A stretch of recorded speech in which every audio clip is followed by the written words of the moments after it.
Hello, everybody. Welcome to episode 5 of the Better Coaching Podcast. Today, I want to tell you guys my own story. I have been on the fence about this idea of sharing my life, but I kind of want to give you guys a deeper look into who I am, what I've been through, what I've accomplished, and the steps I took to get there. Because I don't think that, I don't think my life is anything special, but there's definitely been some ups and downs. Maybe I can inspire somebody today. So let's get into it.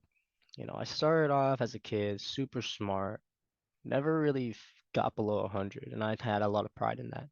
One day, I got a 98. One day, I got a 98 on a spelling test, and I was so mad. And ever since then, or after that point, after that point, I was like, man, what's the point of doing all this if I can't even get 100? It's ridiculous. But at that point, I started to just kind of start going downhill. I noticed looking back, right? Started going downhill. I cared less about school, etc. That's all that was really going on then. Fast forward all the way to, seventh, eighth grade, ninth grade. I still kind of had that attitude of like, wow, yeah, school. You know what I mean? Just like, this is dumb. Why am I doing this? Like, I don't even know why I'm here.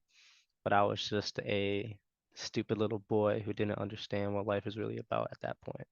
I don't even think I still do, but I know more than back then. I go into 10th grade and I'm like, I gotta go to college. That finally sets in. My GPA is trash. And, I start to try to turn it around. It's not working. You know, 10th grade, I tried, wasn't working. 11th grade came around and I started to experiment a little bit more, try to find new study techniques. Luckily, I had a fantastic sister who was willing to share her own experiences and her own techniques to find success within academics. And that helped me because she kind of changed my perspective on school a little bit, and it allowed me to view it in a different lens than what I was viewing it previously, aka, man, school is stupid. I bring my GPA up, I don't even think I have a 2.0 by the end of 10th grade. I'm a freaking on paper. I look so stupid. And so, I work my off 11th grade. I work my off 12th grade. And I managed to bring it up to a 3.0. Back then I was pretty proud of that because I got an A for the first time since way back then when I got 100, on those spelling tests. I had not ever been able to get an A. And, so for me that was kind of a big deal. I felt a little smart. Started to enjoy the side of academics where I was like, dang, I put in all this work and now I got an A. I felt good. And so I decided that I'm either gonna do like I already kind of knew what I wanted to do, you know. By the end of college or by the end of high school, I already kind of knew what I wanted to do. I was either doing like architect work and building blueprints for, buildings, but that soon turned into something that I didn't love anymore. I didn't want to chase it. But I also had, you know, training, taking care of the body, fixing pain. I was in a lot of pain because I think it was 10th grade. I decided to join the volleyball team because I was not doing anything at all with my life. And Mama raised no quitter. I went into the tryouts, you know what I mean? We had conditioning. It was a week-long thing. And oh my God, and looking back, it makes no sense what we were doing. But that coach ran us into the ground for that whole week. 20 sets of stairs up and down, 5 sets of stairs up and down is one. We'd run figure eights all around the court. We'd probably do about 20 of those. We'd do tons of other drills, and then at the end of it, he would make us do ball sets for 5 minutes. And oh my God, that was terrible. One time, I held that and I stood up and I collapsed right to the ground. I mean, I held the whole thing, but I got up, I collapsed to the ground, bro. It was crazy. My legs gave out. And so after that week, I had so much, I had so many injuries. I had done too much. I had basically overuse injuries. My knees hurt every step I took. My ankles hurt every step I took. My shins killed me. every step I took. I couldn't even walk, honestly. And so, my dad wasn't really a fan of doctors back then. Um, and so honestly, it was up to me to figure out how to fix this. And so that's kind of where my passion started for it. Um, Fast forward a little bit, I found a great mentor, Kino, great man, and he introduced me to functional patterns with Nadia Aguilar, and that was kind of my foundation for years. I studied that, I studied it, and I studied it, and then I got to college, and that was a little journey in itself where I was originally going to go to Springfield College. I didn't feel comfortable there though because I was so tapped into the Asian culture back in Boston that Springfield College, at the time, a predominantly white school, did not seem like the right fit for me. I wanted a little bit more diversity. So last minute, I decided to go to UMass Lowell. They had Asian clubs, way more Asian people. About a third of the population was Asian because Lowell is a Cambodian city, and it was just way more diverse, and I like that. I get on campus, I associate with the wrong crowd, and my grades just go down. Next thing you know, that semester's over. I have a 1.6 something GPA, and I'm on academic probation. Terrible. I'm stressing out. I don't know how to break the news to my parents. If I don't get my grades up by the next semester, I'm getting kicked out. I'm getting kicked out of the exercise science major. And I tried. That next semester I tried, but I wasn't really locked in. I didn't really understand college. I was biting off more than I could chew, trying to get a job, trying to provide for myself because my family, growing up, we were struggling. So I wanted to take that burden off of my family, and so I went out to Nashua in New Hampshire, tried to find a job, didn't have my license then, and that was a huge burden on me. And my grades took a hit for that. And also, I just wasn't that great of a student back then either. College is a different beast compared to high school. You actually got to study, guys. And I get kicked out. I get kicked out of my major. I have no idea what I'm gonna do. I'm talking to a new academic advisor to try to figure out a plan. All I know is that I still want to do exercise science. I know this is my passion, but the battle to get back into this major is going to be a tough one. On paper, once again, I look like a my grades are terrible. Had to drop a whole semester of classes just to fix my GPA to like a 3.0 again. And then after that, you know, I tell myself I'm like, basically what happened was my advisor said you have two options. You can either change your major and do something completely different in terms of career path. He probably thought it wasn't the right choice for me, or risk it all and try to transfer. I decide I'm going to risk it all and try to transfer. And at the time, I um I was a sophomore now. So, by the time I get my GPA up, give myself a year to get my GPA up, I would be a junior, essentially, right? And, you know, common knowledge, not a lot of colleges like to take juniors, in terms of transfer students. They would rather take like a freshman or a sophomore because they can get some more money out of it, just business. Right. And so I am under extreme pressure. I work my ass off. I get my GPA up to like a 3.7 or something like that, maybe a little bit better than that. And my goal was to go to UMass Amherst to the kinesiology program. I get waitlisted. I put in a whole year of work to get waitlisted. That option's out the window. You know, I take it on the chin, I keep it pushing, and I look to the next option, Springfield College.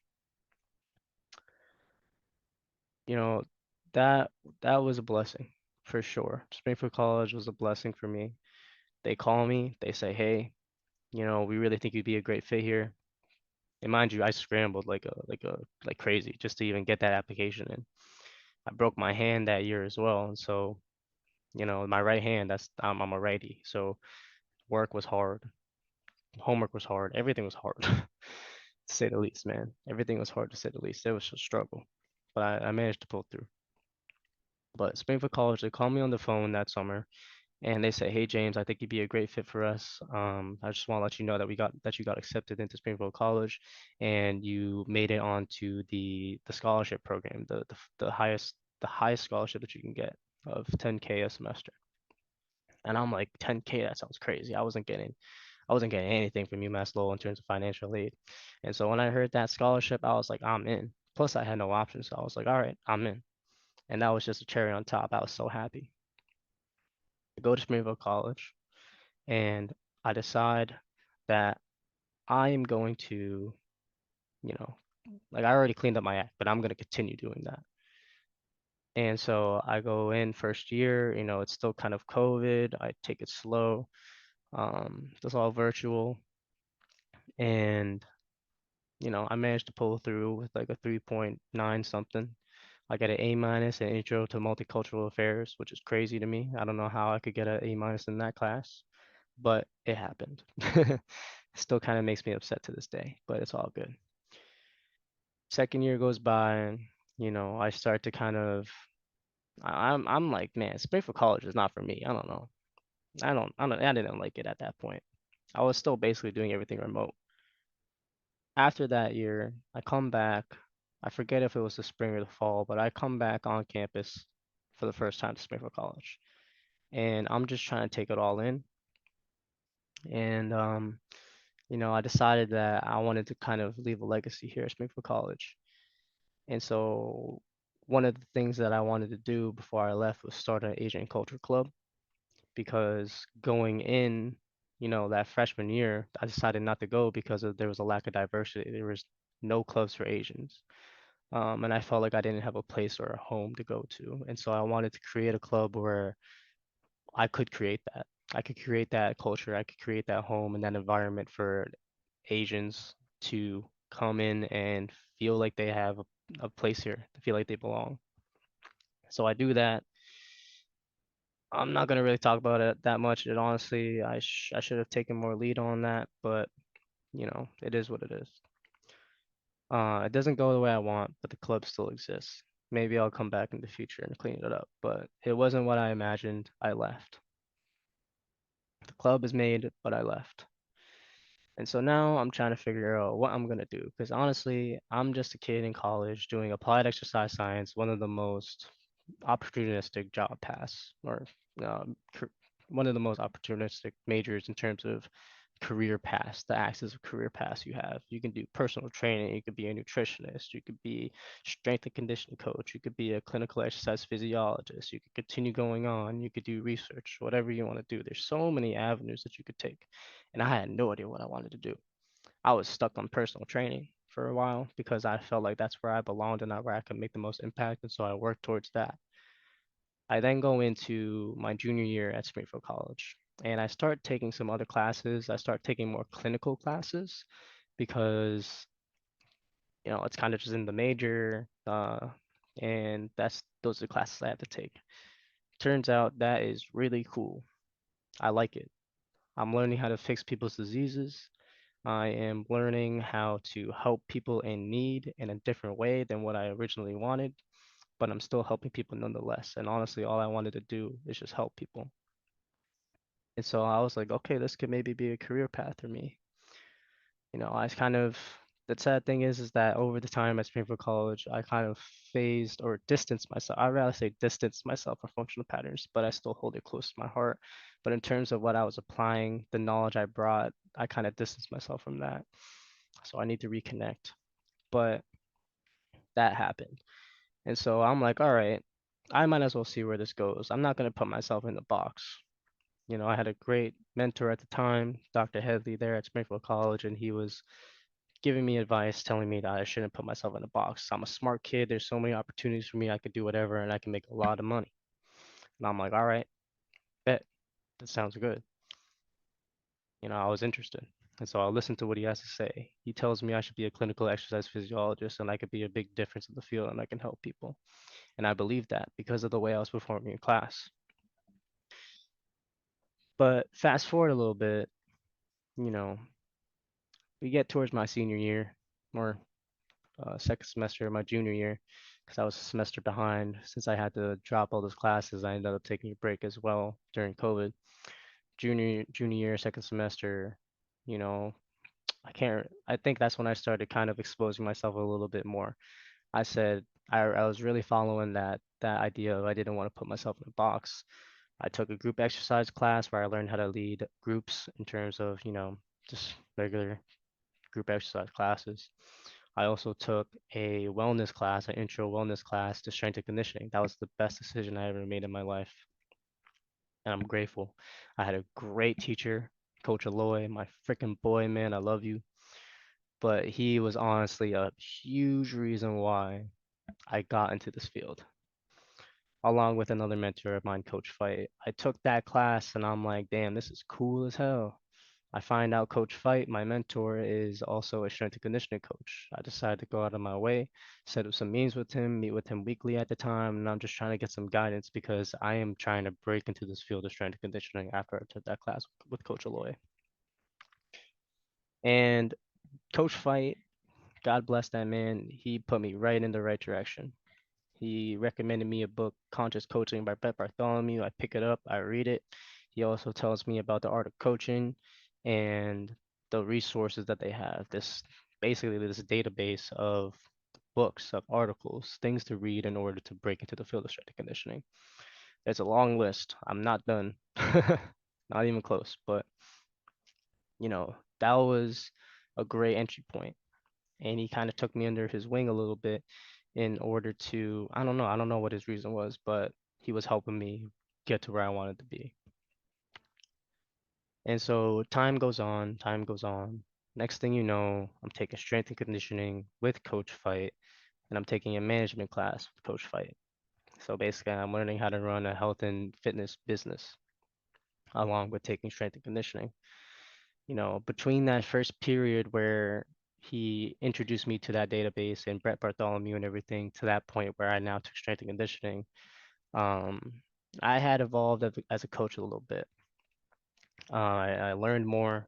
That summer I tried to go out of my way to apply to Train for Life with Drew McConaughey, and I actually applied to two internships. I was just trying to make some money. I was short on cash, but I was like, I might as well do it somewhere where it will benefit me. So it was either Dana-Farber. I killed that interview, and then, you know, it was still the summer, so this was like when I was learning about Brett Bartholomew and stuff like that from Coach Fight. I go to Train for Life and I interview with Drew, and I still remember to this day, he asked me why do we do a warm up? And I was like, I learned about it from Coach Aloy, but I spewed out, warms up the muscles, it helps prevent injuries, stuff like that. Gets us primed and ready to go, and that's all I could give. Man. Um, he didn't like that answer, I think, based on the look on his face. He was like, man, this kid doesn't know anything. It was bad. I also wasn't as prepared for that interview because I just came off the Dana-Farber. And honestly, I thought I got it. But you know, I came in with Drew, kind of, you know, bombed that interview and not in a good way. And I end up getting neither. And so I continue working at the gym and I'm just in the lab, studying, studying, studying, reading books, trying to educate myself, write programs, try the programs I'm writing. I meet another guy, uh, Coach Jorge, I guess I'll call him. I normally just call him Jorge, but he's a great coach and he deserves that title of coach.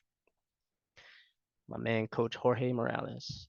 But he was also a great influence on me as well, and he was also a big part of the reason why I broke into this field. He basically also took me under his wing, and he answered every single question I had. And we had great discussions, and he really opened my mind up to strength and conditioning, what it meant to be a strength and conditioning coach.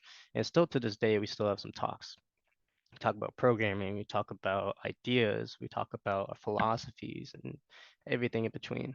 But we talk about everything in between. So shout outs to Coach Loy, shout outs to Coach Jorge, shout outs to Coach Fight.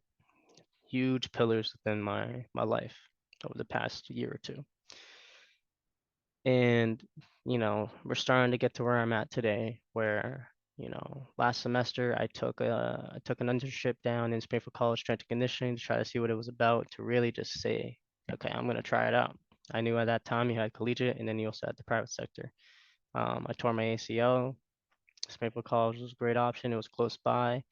Didn't have to drive, and it was also just an amazing opportunity for me because the coaches there are just fantastic. The literally people go in and they leave and they're a great coach. It's honestly it's freaking insane. The program is amazing. And so I'm like, all right, sign me up. I walk up to Dr. T's office in the Applied Exercise Science building, the AT building, and I'm like, hey, I want to get an internship at Springfield College weight room. And he lets me on. It was funny because they were actually already full, but I managed to sneak my way in. God bless. And that internship was really what kickstarted this whole thing, this whole podcast, this whole, oh, I want to be a strength and conditioning coach. Because once I started to get to coach athletes, I knew that this is what I wanted to do. I walked into that weird room, basically almost every day with a smile on my face, whether I was there for 1 hour or six. Every single lift, I was happy. I was having a great time. Sometimes the energies were low, but you know, that's just how it is sometimes. And I learned a lot about coaching that year. Like I had great mentors the whole time, and I could ask questions. And at that point, I started to really take it seriously, and I wanted to, you know, build a career in here in this field. I wanted to bring back functional patterns. I wanted to implement it into strength and conditioning, preferably collegiate, because I feel like that's where it's needed the most. Other people can handle that in the private sector, but I don't think anybody's out here in this field trying to apply these things the way I am. And so I know now I have a purpose. I know now my purpose is to do many things, excuse me, do many things in the field. One, become a great coach. Two, change the gender stereotypes within the field. Three, incorporate functional patterns, and that's the biggest thing for me. I'm not going to stop until I do that. It's tough because a lot of these things take time to teach. A lot of these things are very technical, and if you don't perform it correctly, you're going to do more harm than good. And obviously, we don't want that because what else are we doing other than building dysfunction? We're wasting time, and we can't do that. And so, it's still a puzzle. I'm slowly finding ways to incorporate it into the college flow, the college setting, because it's a different beast.